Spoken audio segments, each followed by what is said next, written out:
রাধে রাধে বন্ধুরা, কেমন আছো সবাই? আশা করি সবাই ভালো আছো। স্কন মন্দিরে যে কত আনন্দ হয় সেটাই তোমাদের সঙ্গে শেয়ার করলাম। বাড়ির পূজা সেরে সমস্ত ঘরের কাজ সেরে আমরা চলে গিয়েছিলাম স্কন মন্দির।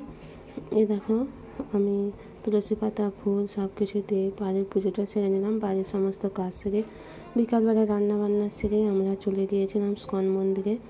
স্কন মন্দিরে যে কত আনন্দ হয় সেটাই তোমাদের সঙ্গে শেয়ার করছি আজ। দেখো, মেদিনীপুরের গান্ধীঘাটের সামনে ইস্কন মন্দির। আমরা যাই, প্রায় দিনই যাই। মোটর সাইকেলে করে চলে গিয়েছিলাম। যেতে বেশিক্ষণ সময় লাগে না, 15 মিনিট মতো সময় লাগে। তারপরে কত আনন্দ হয় সেটাই তোমাদের সঙ্গে শেয়ার করছি। যদি ভিডিওটা ভালো লাগে লাইক কমেন্ট শেয়ার করতে ভুলো না। রাধে রাধে, জয় শ্রীকৃষ্ণ। পারলে তোমরাও চলে আসো, যারা মিদনাপুরে থাকো তারাও চলে আসো গান্ধীঘাটে ইস্কন মন্দিরে। প্রচুর আনন্দ হয়।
माताजी